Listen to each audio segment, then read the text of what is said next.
This is 18% gray. 18% gray. And this is about the way that your camera averages out all of the light that it sees to make an image. So if you take your eye and you were to make everything that your eye sees around you black and white, and then you were to take all the tones that you would see, so instead of these colors you would see just tones of gray.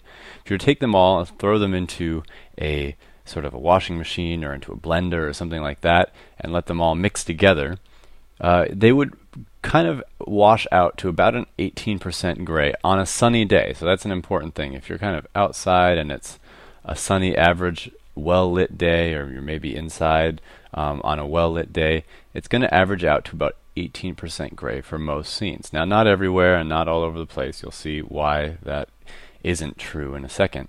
But that's just an important thing to know. That's why what your camera is trying to accomplish.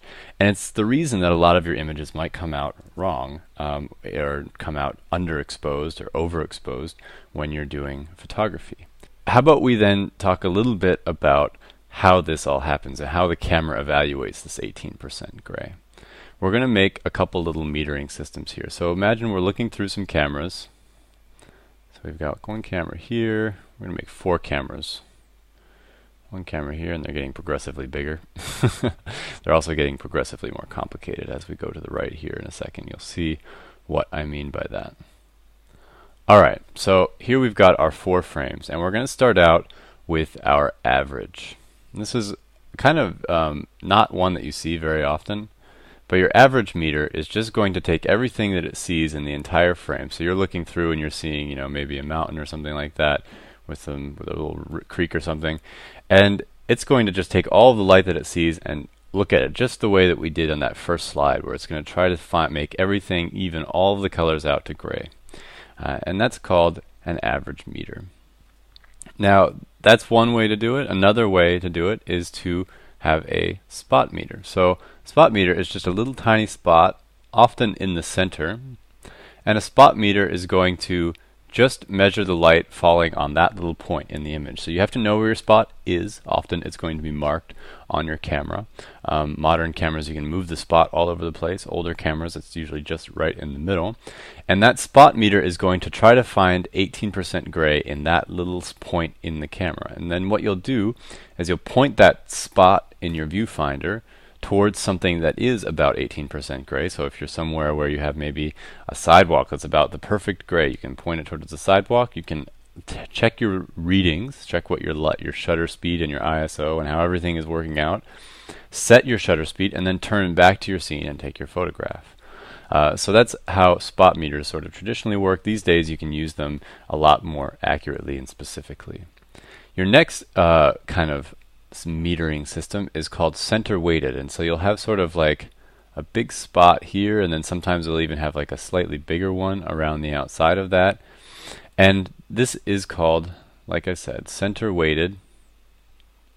There's a little dash in between there, and center weighted basically means that there's going to be kind of a spot in the middle, so it's going to be a little bit bigger often, but you'll have sort of a spot in the middle, and then a bigger spot that's also pretty light sensitive around the outside, and then maybe a tiny bit out here. So it might take like 50% of its information from here, it might take maybe 40% from here, and it might take 10% of its information from here, for example.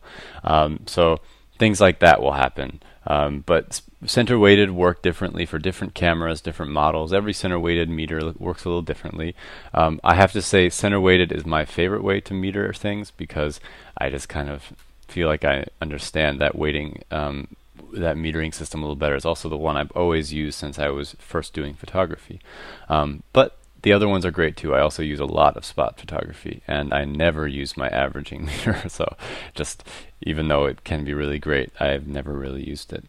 Now the last one is sort of, well, there's lots of different names for it out there. I'm just going to call it the multi-zone, because that's the non-corporate way of saying it. The thing is that every company has its own way of creating multiple metering systems that these sort of advanced metering systems that are coming out today that are something, they're often a combination of a center weighted and an average. So you'll have a center in the middle that's maybe, accounts for like 60%, and then you'll have like these different zones. Over here you'll have a zone, and over here you'll have a zone, and you'll have another one here, and you'll have another one here.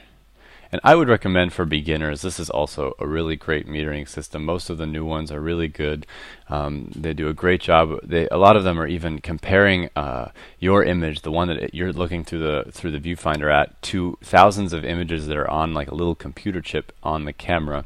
So you'll actually get often a very good metering from a multi-zone, and sometimes you'll hear it called an evaluative or a segment, maybe a honeycomb or a matrix meter. So you'll hear lots of different names for this, and just remember that they're all just multi-zone, sort of fancy modern age light meters. They're the kind that have really come out in the last 10 to 20 years. All of these other ones are older and sort of more tried and true. In my opinion, I like them, but I also use my multi-zone meter for complicated metering all the time. Now, how do you actually read this? This is actually probably the more complicated part of it, or the more practical part of it. Really important to understand how your light meter is reading the scene. You want to know what your light meter is seeing, but you also want to know how to read it. Now, on the sides of older cameras, a lot of times you'd have just a little plus and a minus, and then you would have a little kind of like a needle that would stick sort of into the side of your picture, or maybe you'd have like a little LED or something like that, and in the middle there was a spot where it was perfect, and then when it went too far towards the plus side you were overexposing, and too far down towards the negative side it was underexposing. You also had the phenomena for a very long time of numbers just being written on the side, so you'd have like 500, 250, 125, and then you'd have another, again, same thing, needle coming in saying, 250 is your right shutter speed for this f-stop, and you would set your f-stop manually, and then it would tell you what shutter speed was correct. This was really common with aperture and shutter priority cameras for a long time. The modern version of this is actually a lot nicer to use, I have to say. I have a couple cameras that have this, and you'll have one that has kind of a zero in the middle, and kind of a line, and then there will be kind of a line like this, and it looks different on every camera that's out there. But then you're also going to have a 1, a 2, and maybe even a third hash here. So 1, 2, and maybe 3. And then 1, 2, and maybe 3. So sorry, my graph looks a little bit inaccurate here. Between each of those steps, you're probably going to have 2 steps in between each one as well. And those are what are called third steps. Now, if you guys remember how we were talking about shutter speeds and f-stops and ISO speeds, this is one stop. So that's one stop. This is also one stop going this way. And the same going here, and the same going here. So you could just call it stop 1, 2, and 3, stop 1, 2, and 3. And maybe this is going in the underexposed direction, and this is going in the overexposed direction. So the plus will be overexposed, the minus will be underexposed, just like in these old cameras back in the day. The great thing about this is that you're going to have a little blue needle again, but this time it's probably going to be like a light or some sort of little notch on your screen or something like that. And this will slide this way and that way according to how your camera is doing on its exposure at that moment. So if your little blue line is over here, that means you're going to be overexposing by 2 stops. So that means that your photograph is going to be way too light. So I'm going to write too light over here, and this will be too dark. And so, like I said, the same thing applies if you're over here. You're 2 stops underexposed, which means you would need to change your f-stop by 2 full stops to get to your correct exposure.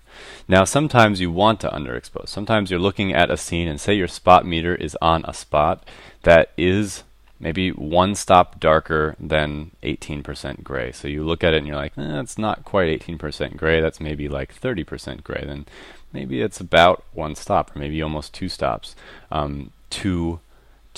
too dark, and so you're going to know that that's not 18% gray and expose for that correctly. But generally, you're just going to most of you are going to be using multi-zone metering, and you're going to then just let it do its thing, and maybe once in a while jump in and sort of do a little bit of adjusting. If you're looking at a dark scene, if you're looking at a black photograph, and it's telling you that it wants, something over here, then you're going to know a little bit more over here maybe, or the other way actually. It'd probably be more like that. So you just want to always keep in mind how this system is working. First of all, to know what your meter is reading and what it's seeing, because that's really important. If you have a really bright light source here that you want to expose for, but your spot meter is there, it's not gonna work right. So you're gonna overexpose maybe for your light source because you're looking at a darker spot in the photograph, or the other way around. Maybe you want to expose for something that's over here, but there's a big bright light right behind your spot meter. The same with your center weighted meter. And you just want to keep all of that in mind for when you're looking at all these charts. Light meters are really made to work with these kinds of scenes. This is exactly what I was explaining in the beginning. If you were to take this photograph, throw it in make it black and white and throw it in a blender, you'd probably come out with about 18% gray. That's probably almost the average of all of this. So these are the kind of scenes that light meters really excel at. Scenes like this, however, are not very good, because the thing is here, if you were to average all of this light out, if you were to average out the area where I think I was using a center weighted meter that was right here. Actually, it was more like a spot meter, really. And the thing is that the light inside of that circle there is not 18% gray. That is probably not even close. It's probably something like, maybe it's like 7% or something like that. I mean, it's very light. It might even be like 4%. Who knows? So generally, when you are shooting in snow, you have to overexpose on purpose. Because you know that you're shooting something that is white. It's not gray, it's white, so you need to let the shutter be open a little longer, or let a little bit more light into your camera. And so you're going to overexpose by 1.5, sometimes 2 stops. Somewhere in there, sometimes a little bit less, but generally 1.5 to 2 stops is kind of a good start depending on the conditions. Here's a situation where the camera probably wanted me to overexpose. It was actually kind of doing the opposite of what was happening in the other image, because it would see all of this black. My camera would look at all this and be like, oh, I want to make that light. I want to make it look like this here. The camera's trying to make everything look sort of like this, and this here, and like all this stuff. So it's trying to match this black to make it light, and that's not what I wanted. I put my spot meter right here on my friend Julia's cheek, said, okay, that's about 18% gray right there, which it is. Its skin color is a little bit off, but about 18% gray on Caucasians. And you can see here that the photograph ended up coming out about correctly. So, but if you were to just look at this whole scene and do an average metering, you would have to underexpose the image according to the meter reading. Here is another example of a really hard scene to meter. What's so hard about this is that it is backlit. Backlighting is really hard to it's really hard to photograph, especially because you get really strong light sources like this, and they will really mess with your situation. Here too, you can see there's light shining off of this guitar. It kept reflecting into my lens, and it kept messing with my light meter. I'd watch my light meter go blue and jump to the right or left whenever the guitar was moving. How do you meter a situation like this? Well, you often have to, unfortunately, guess a little bit. I often just spot meter off of whatever I can find, and I spot metered off of Sam's shirt here, because his pullover, his coat here was too dark. It's about -2, so I could maybe do it there. I could maybe, if I know about where it's at, I can find something that's a reference point that I know is about 18% gray.